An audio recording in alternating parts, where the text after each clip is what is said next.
早速間違ってる。嘘でしょ？はい、じゃあ2人とも解き終わったということで、今から回答用紙を交換してドキドキの採点をねしていこうと思います。でジェシーが、僕が解いた N1 の、回答用紙を、で僕が、ジェシーの解いたセンター試験の回答用紙を今から添削していきたいと思います。さあドキドキですね、ジェシーさん。自信のほどは？多分大丈夫。あーでもなんか第一アクセントあーはいはいはいあったんだけど、アクセントの分から問題な。なくて多分そこのところが一番やばい。さあ解いていきましょう。ついてよ。これはね、なんか大体全部分かったんだけど、早速1問目間違えました。マジで合ってる合ってる。いや大体全部分かったんだけど、でも俺も微妙なのあったわ。なんか長文かなんかで、なんかその選択肢でどっちでも当てはまりそうな選択肢があって、それが結構何種類かあってさ、それが怪しいかもしれない。問題1。これ懲戒じゃん。懲戒。危ね全部間違ってる。おいおいやめよってこっち懲戒。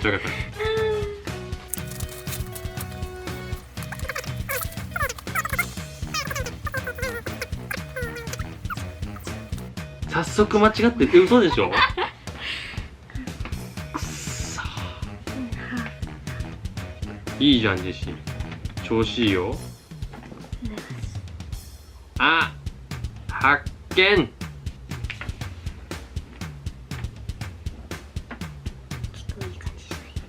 いいですか？ジェシーもちょいちょい間違いが見えてきましたね。なんだ雑魚か。でもなんか I did this after I came back from work. Same as me. Really? I think so. Or right after I woke up. So.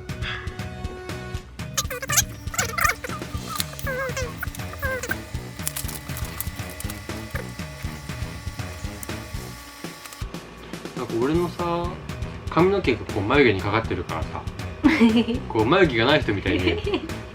かわいいじゃん。何？ここに来て。うわ。そう、後半が難しかったんだよね。後半が微妙なのがあって。じゃあ採点終わりました。私結構間違ってそれは楽しみにしてて。楽しみにしてて。じゃあこちらジェシーにお返ししますんで、僕ジェシーいただきました。じゃあ結果発表いきましょうかね。じゃあまずセンター試験から発表いこうか。じゃあジェシーのまずジェシー、センター試験リスニングは？リスニングは満点。さすが。Listening. I can't remember the questions. What were they? どうだった試験？リスニングで。リスニング。Okay. I'm looking at the listening like questions right now, but like because they repeat it twice, like they repeat like the script twice. It was actually easy, obviously as a native speaker. But one thing that I thought was like, if I was a high school student in Japan, if I was taking this test, I would definitely be caught off guard by like, in one question there was like a graph, and you had to I'm not sure if you call it a chart. Chart, yeah. A chart, and like you had to pick from A, B, C, D, and like there's a bunch of like lines on the graph, and you have to pick which one represents the right like thing they're talking about. And at first I was like, which one? you know that meme where there's like tons of numbers and the lady's just like. Okay, I'll edit it later. But anyway, I was literally that. I was like, oh no, math's my weak point. But then yeah. And then at the last part, like as the more you listen, obviously the more difficult it gets. So they started talking about a bunch of like part-time jobs that this guy was going to do, and you have to like, it's more based on memory, rather than like I don't know. But you have to remember, you have to focus. But it was fine. Yeah. What about the conversation itself? Like, was it natural? Or like, because like I was listening to it when you were doing the exam, and it's obviously different from what I heard in Australia, right? It's like it's slow, but at the same time, the tone is different. The emotion in the conversation is different. It sounded fake and like I just felt weird. How was it? Well, like I think the emotion. How would I best describe this? Like it's definitely English made for like people who are becoming or like learning English. So it's very it's kind of exaggerated. Like the words are like drawn out and they kind of are exaggerated. I mean, if you were to listen to it a bit faster and I don't know, maybe in more like modest, like not as exaggerated as the speakers are, then it would be like natural, I guess. But yeah. Interesting. That's why, like, I thought I was good at English in high school, but then once I, got into APU, then it was just different. It was just, so I had knowledge, right? I had some knowledge of English, but I just couldn't use it, and I knew the English that was exaggerated for non-native speakers, right? That's why, like, all the natural conversations in APU campus was like really, I just felt that was really fast for me, right? And yeah, so it's different from the normal conversation, I think. Yeah. But honestly, I'm a bit surprised that like high school students are like, I guess I shouldn't be surprised, but it's my first time seeing this kind of test, apart from when I used to teach English, but like... Why were you surprised? I don't know, like I don't know if this is like, this is just an observation, and I don't want to offend anyone, but like compared to like, I think the speaking ability, because Japanese English education focus a lot on like rote memorization, so they do lots of reading, they do lots of like writing, they do lots of like memorizing vocabulary and stuff, but compared to speaking, like honestly maybe this goes for Japanese learners as well, because maybe we don't have much chances to speak Japanese, but compared to what they read and what they memorize, what you can like, how do I say, compared to the speaking ability, there's like a gap there. So like just focusing on writing and listening is not really useful when it comes to actually using the English, right? I mean, the thing is, as like my honest like thoughts about it is that compared to what I've seen in university, because I was like a teaching assistant in my university for Japanese native people who were learning English, and I also did a part-time job as an English teacher in Japan. So seeing like the students there and seeing their speaking ability compared to what they're actually learning, like they're learning some pretty intense stuff, like words that I don't even know in English, or I'm like, what is that word again? Yeah. But compared to their speaking ability, maybe because it's also because like they're shy, maybe like you can see there's a gap.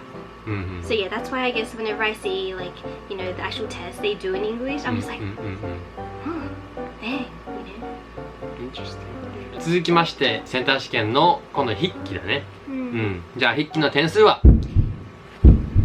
54点中50。4問間違い。4問間違いか。問題覚えてる？覚えてない。発音の問題はいけ、発音の問題1問間違ってる。発音。いや、これは第一アクセントの質問だった。あんまりなんか第一アクセントって何？って思いながら解いたから。アクセント勉強しないの？普通に分かる記憶ない。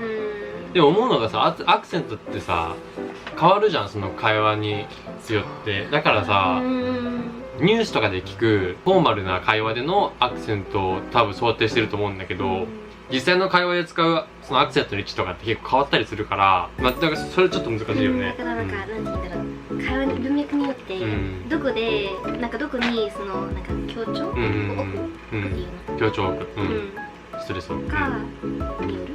なるほどね。からちょっと難しかった。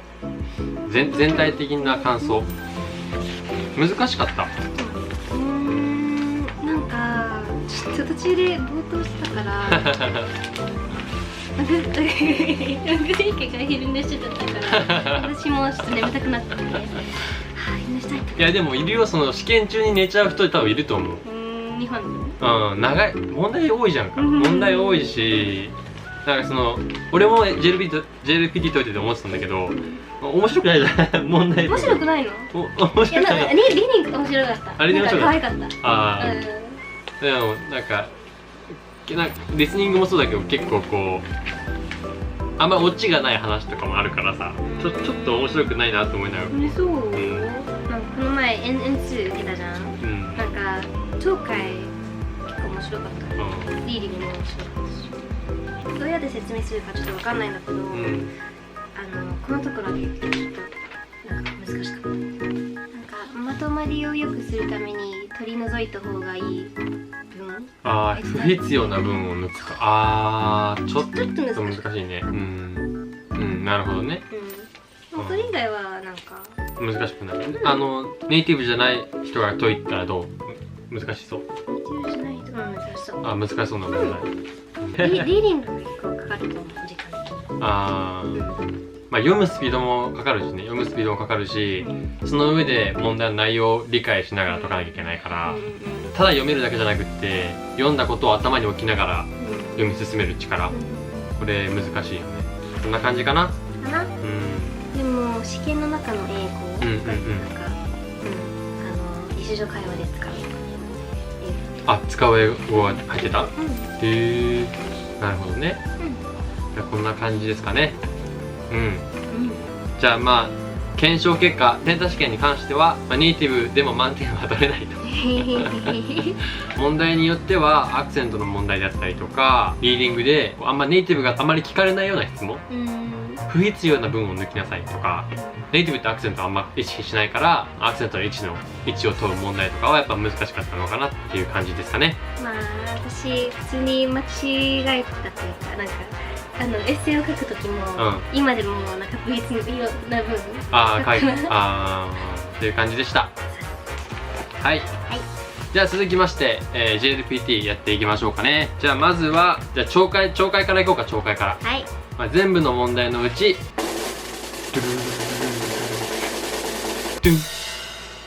1問間違えました。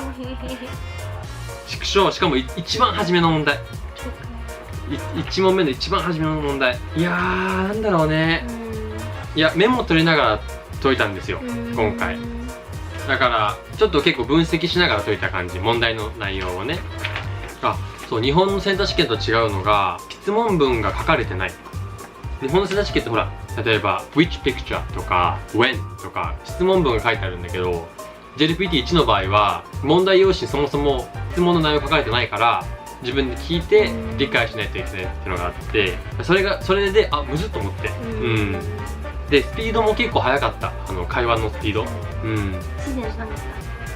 自然だし、そう、自然だから速いし、例えばアカデミックの内容だけじゃなくてビジネスでのシチュエーションとか、やっぱ高校生だけじゃないっていうのもあるから、受験者がね、だからちょっとこう問題設定が日本とは違うなっていうのを感じながら解いて、一番は何で間違ったんだろうか。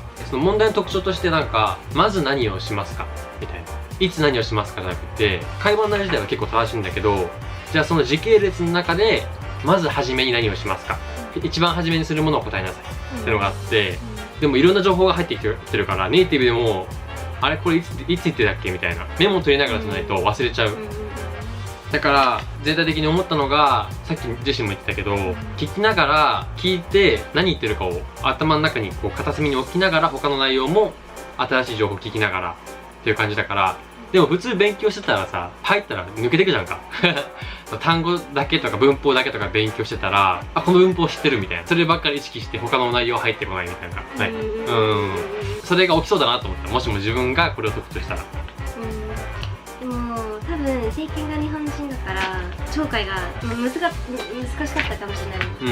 なんかネイティブじゃない人にとって、それを聞いて、で頭の中でなんか英語と日本語が混ざっちゃう感じで、でもメモも頑張って取ろうとしたら、ちょっとなんか英語と日本語の混ざったバージョンが出てくるんです。ノートを取るのが難しい。ああ、なるほどね。あ、確かにその会話が早い分、その速さについていきながらメモも取らなきゃいけないから、ただそれを英語で取ると日本語で会話が流れてるから、その日本語の内容を翻訳しなきゃいけないじゃん、英語に一回。それで時間ロスが起きるから、日本語で取りたいんだけど、今度日本語で早く書く力もいるから、確かに難しいなと思って、もうメモを取らずに頭の中に置くか、メモを取るんだけどめっちゃ早く日本語で取るかしないとちょっとついていけないかなっていう感じ。まあでも質問が2回読まれるから、それは日本より日本も2回読まれたっけ、質問は。ああ、じゃあ同じか。全部2回読まれてない。ああ、忘れたけど全部じゃないと思う。全部じゃないか。最後で、そう、あと日本の問題にない特徴的だったのが、何も書かれてない、ページに何も書かれてない問題、選択肢も何も書かれてない問題があって、この問題では問題用紙に何も印刷されてません。まず文を聞いてください。で、それからそれに対する返事を聞いて、1から3の中から最も適するものを選びなさい。だから本当に全部聞いて、何番目にこれ言ったってのをもう頭に置いとかないと忘れちゃう。ただ聞いて分かるだけじゃなくって、その聞いた情報をメモ取れる力、聞いた情報を覚えておける力がすごい必要だなっていうのを思ったかな。まあでもそれにしては結構頑張った方かなと思って。でもそう、だからネイティブでも集中して結構解かなきゃいけない感じだったから、ノンネイティブだと難しい。やっぱ難しいなって感じでしたね。はい、頑張りましょう。ジェシーが今度来たのは N2、ね、これの1個下。今鳥海が一番簡単だった。簡単だった。じゃあ最後、言語知識、そして読解の問題なんですけど、こちら、あ、1問間違ってるよ。あ、満点かと思った。くっそ。70点中69点です。1問間違えましたね。全体の感想としては、出てくる単語が小学校中学校とかで勉強する単語だけじゃなくて、高校とかに入ってから国語っていう評価があるんだけど、国語を勉強して出会うような単語とかも出てきたから、単語のレベルも高いなっていうのを思った。あと類義語とかの中から最も正しい選択肢を選ぶ問題があって、ネイティブは結構感覚で使ってるけど、これを非ネイティブが使う勉強するってなると、まあ熟語なんだけど、熟語同士の違い、どういうシチュエーションにおいて使い分けるかとかを知ってないと解けないような問題があって、これは多分難しいなっていうの。たまになんか日本語で3つ言葉があるんだけど、英語に訳すとなんか1つしかなくて、どういう意味？そうです。ああ、これ難しかったね。なんか、まあ熟語とかなんだけど、これも同じように文の中においてその熟語が最も自然な意味として使われてる。だから例えばある熟語があって4つの文があって、全部の中に熟語入ってて、どれも正しいように聞こえるけど、その中で最も正しく使われてる文章は何かっていうのを選ばなきゃいけなくって、それもだからもうネイティブの感覚で解いたけど、これを勉強するってなると本当にシチュエーションごとにちゃんと上手に言葉を使い分けていかないと解けないかなっていうのなんですよね。だから類義語難しいと思う。あと敬語の問題もあってね、敬語の問題、でもあんま多くなかったかな、敬語の問題は。なんか円数になんか1個しかなかった。で、まあさっきも言ったように後半なんですけど、なんか文章問題で例えばそれとかこう指示語、それとかあれとか文章の中でそれが表している内容は何かとかなんだけど、はっきり述べられてなくって、それが文章の中で。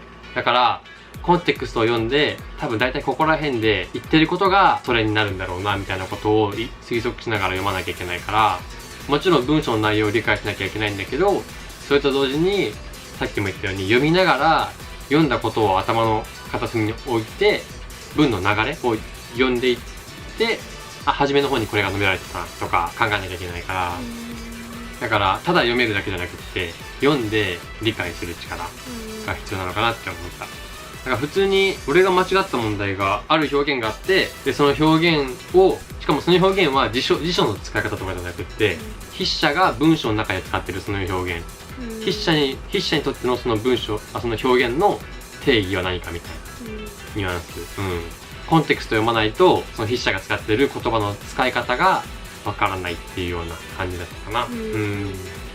まあだから全体的に見てやっぱ難しいなって思ったのと、まあネイティブ、ジェシーもさっき言ったけど、ネイティブが日頃意識しない感覚を問題でやっぱ聞くような部分が多いから、外国人が日本に来てこれどういう意味って聞くじゃん。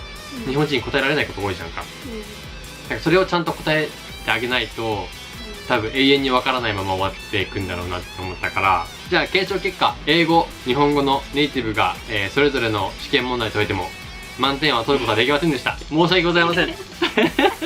日本人の方で、センター試験を勉強している方、外国人の方で JLPT を勉強している方、ネイティブでも難しい問題なんですよ。なので勉強きついと思いますけど、満点は取れないかもしれないけど、でも諦めずにネイティブでも難しい問題だから、それができたら皆さんはすごいです。なのでこれからも頑張って言語の勉強を続けてください。 And as Seiken pointed out in his review of JLPT, like one difficult thing about these tests is that you have to like know about the words and certain contexts that they're used in or phrases and stuff. So one way to do that, I guess, is as well. I mean, we're not perfect yet, but as we have been doing, we practice language every day with each other, and we've obviously like had experience living in each other's countries. So I think that's like the best way to actually, you know, learn and immerse yourself in a language. So yeah, just good luck on your language learning journey, and we hope that you have the opportunity to do that. チャンネル登録と、高評価お願いします。じゃあまた次の動画でお会いしましょう。バイバイ。チャンネル